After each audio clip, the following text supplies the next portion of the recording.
Welcome back to News Radio 590 AM and FM on 99.7 and everywhere on our stream and where you find your favorite podcast. News Radio 590KLBJ.com. Let's give them the business. It's brought to you by MyFurnitureMarket.com. The Austin School Board has gotten the school district into a financial bind in recent years. $78 million budget deficit is looming over the AISD. And last month, the board approved a new budget, just under $1 billion, with the assumption that voters will say yes on a property tax rate increase this fall.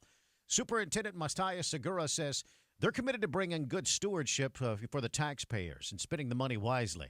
As we talk about where we are as an organization, I want to kind of assure our community, assure our board that we have strong controls in place. They've been in place. He also says they undergo multiple financial audits each year, but even with that voter approval, the school district will still find itself in the hole about $40 million. And the board is expected to take a final vote on the budget soon.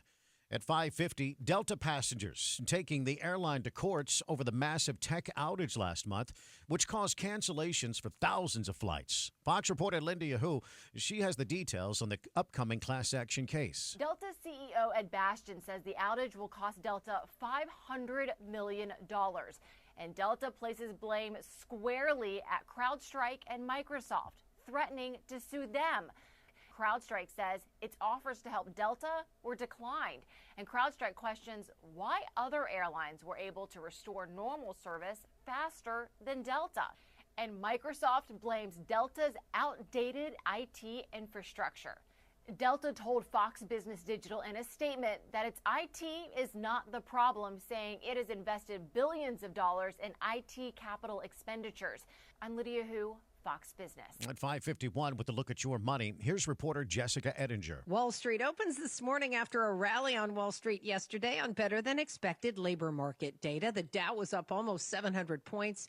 The S&P 500 index had its best day since 2022. Everything can be summed up with this, including the drama that happened on Monday. On average, the market has 3 5% pullbacks and 1 10% correction each year.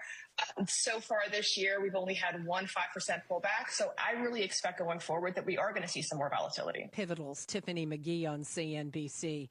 Eli Lilly reported strong quarterly results, raising the forecast for its diabetes and weight loss injectable drugs, Mounjaro and Zepbound. The shortage for those drugs is over, and Lilly has a pill coming. We have a key project in our pipeline, which is the oral pill, GLP-1, which in our hands gives you about mid-teen weight loss, controls diabetes well. The pill is still in testing. Eli Lilly CEO David Ricks on CNBC. Dutch Bros Coffee, a chain that some have had high hopes for as Starbucks falters, struggled. Dutch Bros shares down 20% on disappointing quarterly results. It's one of the great growth stocks of our era. They wouldn't give you a forecast. They indicated somehow that things are not good. And then the forecasts in the future were really mystery to me. It was very disappointing. CNBC Mad Money host Jim Cramer. The insurance industry is watching an extremely active rest of the Atlantic hurricane season is predicted. NOAA out with an updated forecast calling for up to 24 named storms with as many as 13 hurricanes.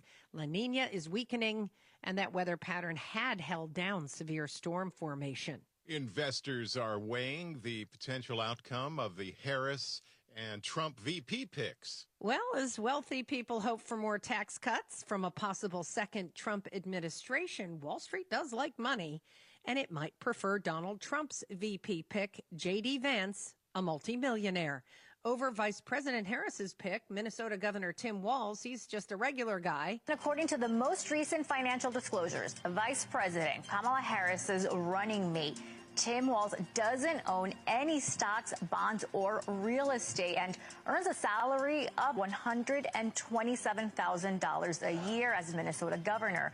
His financial profile, a stark contrast to GOP vice presidential nominee J.D. Vance. Forbes estimates his net worth between $3 and $10 million. CNBC's Silvana Hanau.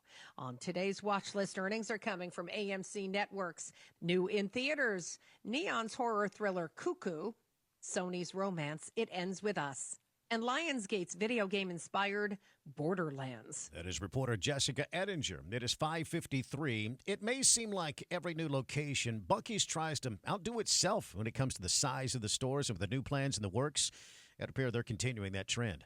Buc-ee's just recently opened its largest location in Luling, and now plans to have, plans have been revealed for a 74,000 square foot travel center in San Marcos. Ground is being broken in October. It would have 120 gas pumps, 175 electric charging stations, and is expected to generate millions in revenue for the city, Hays County, and the Hays School District. At 5:41, more than 1 million Samsung electric ranges are getting recalled after the appliances involving fires. Slide-in electric ranges made by Samsung have been involved in at least 250 fires.